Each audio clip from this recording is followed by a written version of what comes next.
We have a lot of news for you today. A prominent Loyola coach was just fired. The university comments on the graduate students' call for a union.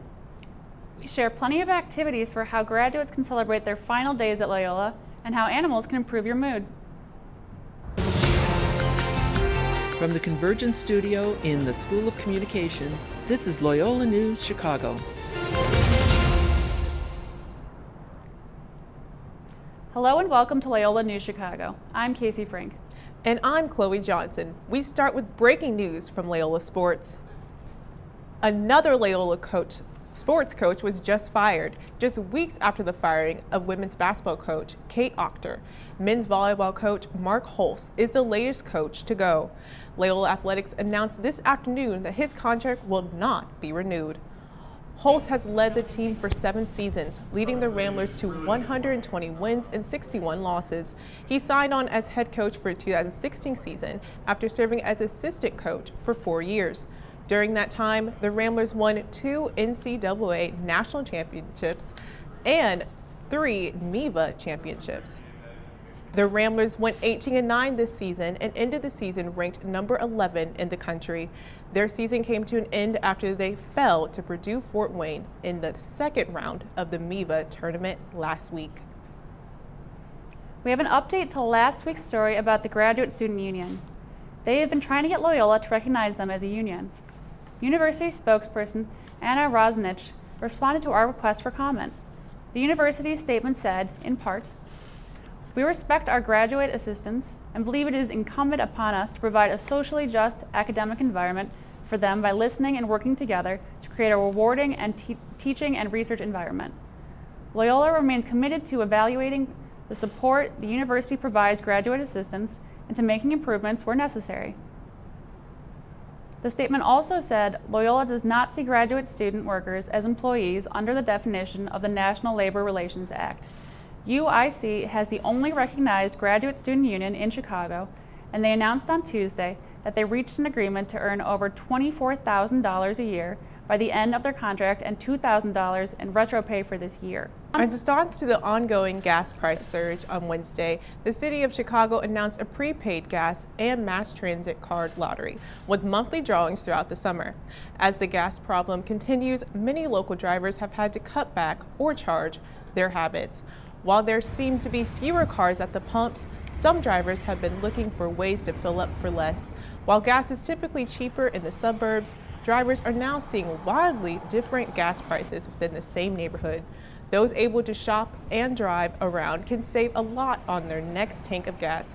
Others have simply embraced the price rise at their closest station, hoping the price rise will be short-lived. The future of gas prices is uncertain, but Chicago commuters can now apply for some free transit relief. The Chicago Moves program will give away 50,000 prepaid $150 gas cards and 100,000 prepaid $50 transit cards. Residents who apply for gas cards must have current and valid city stickers. The rest of the prepaid cards will be released via lottery system. This program runs from May through September. Living off campus is hard for students. Luckily, there is a Loyola club that supports this group of commuter students. Located on the second floor of Damon, students can take breaks or even say hello to a friendly face in the Commuter Life office. Loyola University Chicago's Commuter Life supports the culture of students living off campus by offering activities. In the Commuter Life office, students can also take part in Cup of Joe Tuesdays, where coffee and morning treats are served.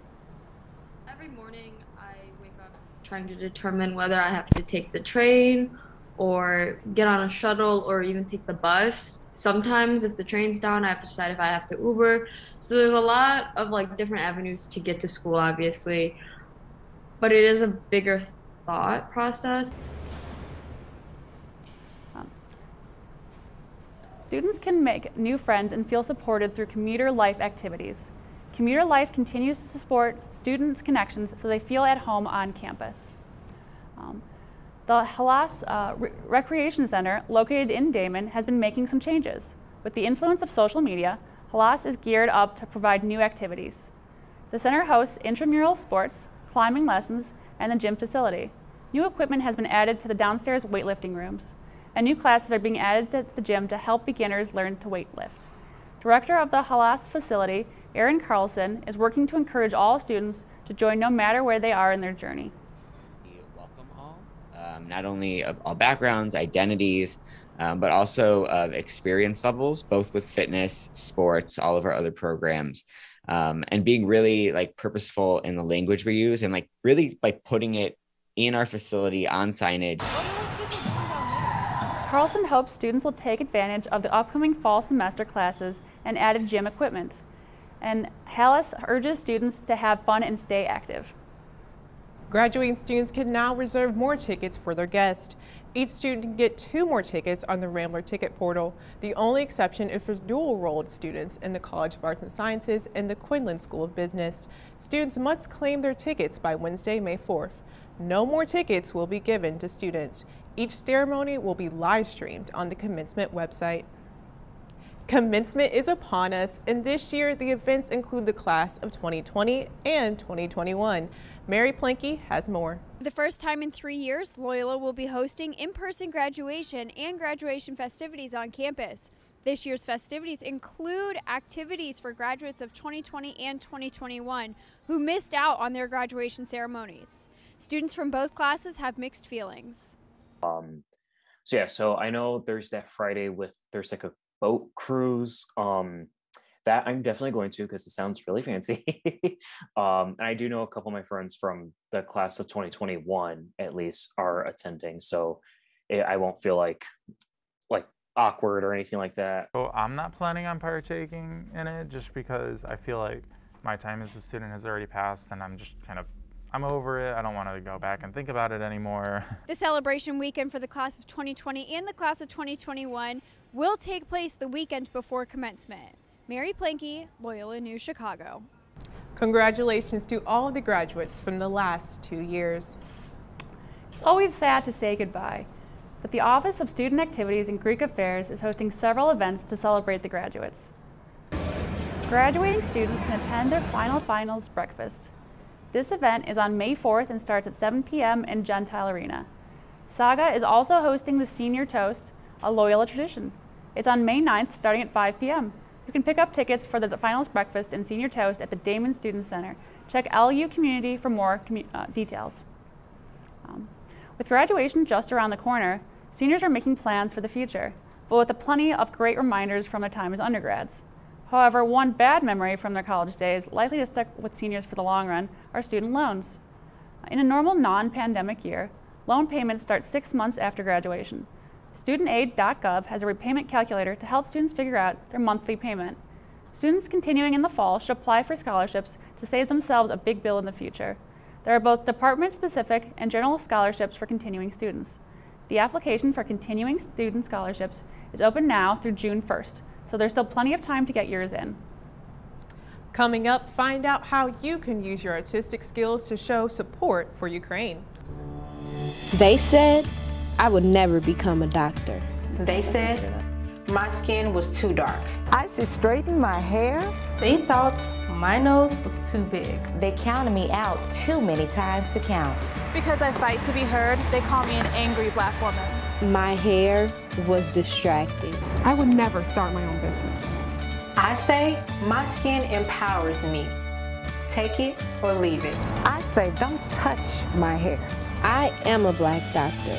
I own my own practice, and because of this, I'm changing lives every single day. My blackness is empowering. My skin, my hair, my confidence, my culture, my community is empowering. So believe it. So believe it. So believe it.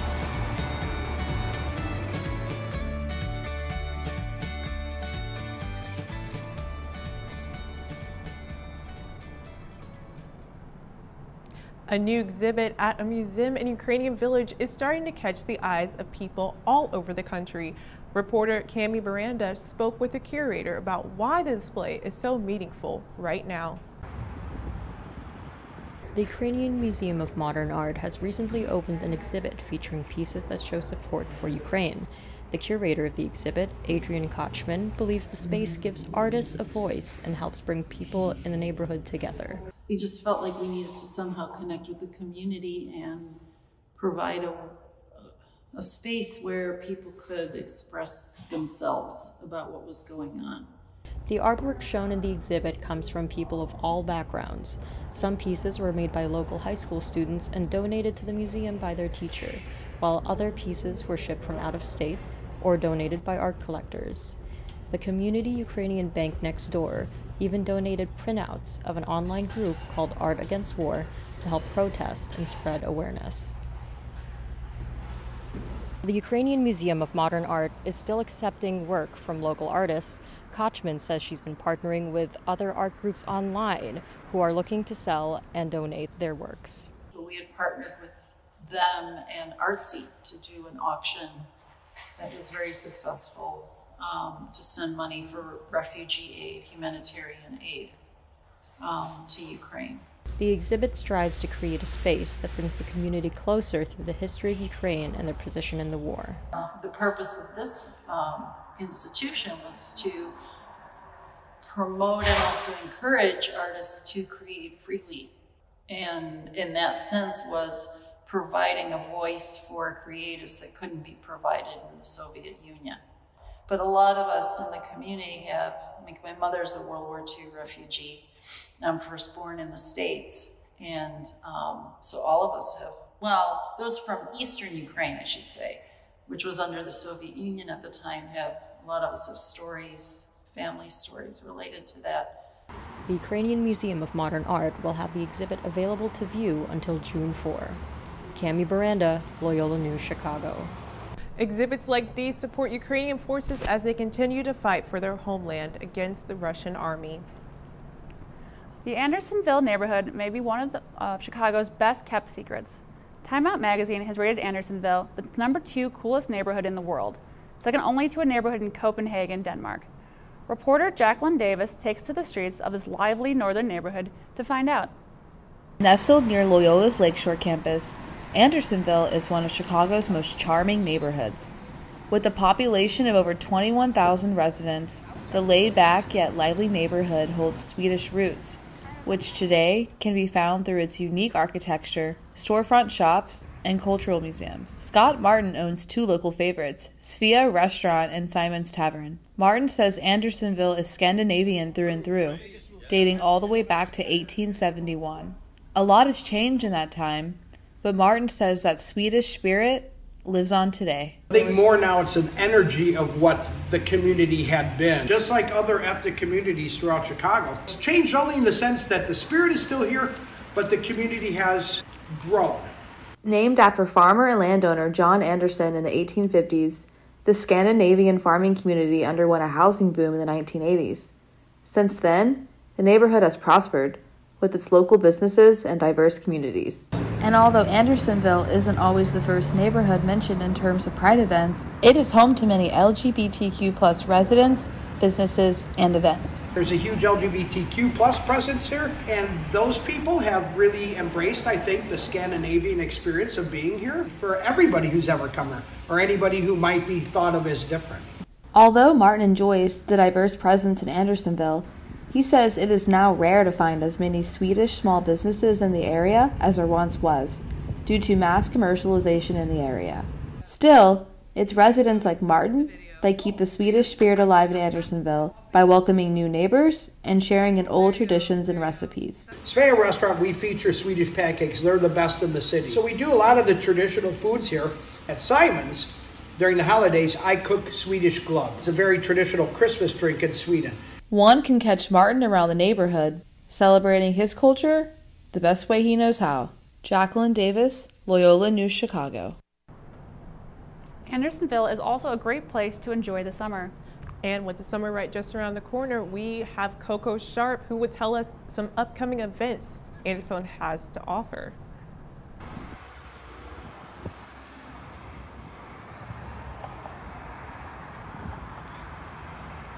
Activities are being selected annually by local shops and restaurants where everyone from near and far is welcome. The majority of Andersonville inhabits Clark Street, where it is also named the second best neighborhood in the world according to Time Out magazine. The neighborhood has two TikTok-worthy attractions such as Brown Elephant and Village Discount for thrift shopping, along with dining options when the weather is warm. Like the little neighborhood is divine. It's so cute, so many good stores and such nice people. And I ended up actually working there as a hostess one summer. So I spent a lot of time in Andersonville. Andersonville has been crowned one of the most queer-friendly neighborhoods in Chicago, according to the ChicagoPride.com. Local restaurants such as Collectivo host weekly Sunday drag bingo to attract customers. Other restaurants participate in local activities. More updated information can be found at andersonville.com. Andersonville is a 15-minute commute from our Loyola's Lakeshore campus, and next time you visit, you're bound to meet a friendly face and also engage in some summer activities. And it's kind of a destination for people from other neighborhoods because there's so much going on. And that's really fun to be a part of.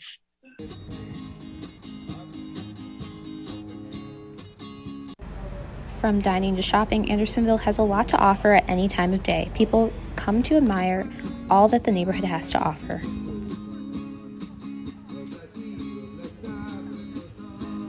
For Loyola News, I'm Coco Sharp. And Andersonville isn't the only hip neighborhood in our city. Last year, Time Out named Pilsen neighborhood on the south side as one of the coolest places in the world to live. Mundelein College alumna Teresa Faulkner began campaigning throughout the pandemic, where she faced some heavy challenges. It was just very brutal in just getting those signatures because, you know, just the trepidity of going door to door, or just, like I said, standing out in the brutal cold. Electronic canvassing has not been issued in the Midwest.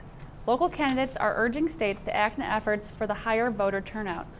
Andrea Ralia is an advocate for training, research, advocacy, and education network, and support for fairer assessment legislation.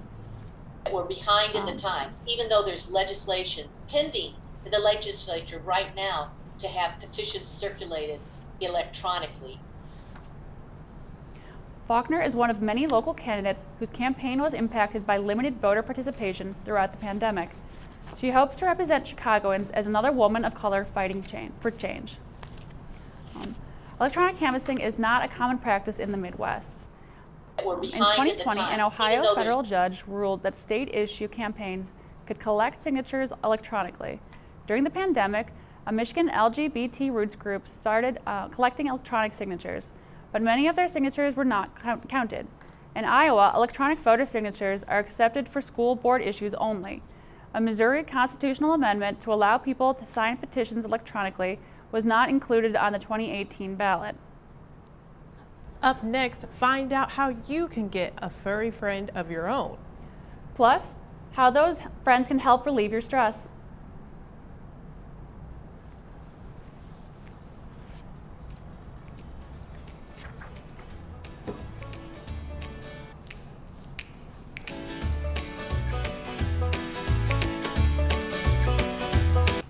The mission of Aaron's Farm is to rescue animals and educate through their stories.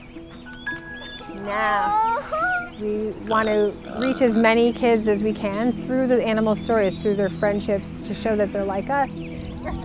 Back to when I was a kid, I was obsessed with animals and would have died to be taken to a show like this. Take a look at him. First of all, you'll notice that he's got sharp claws because he's climbing up on me and they're so sharp.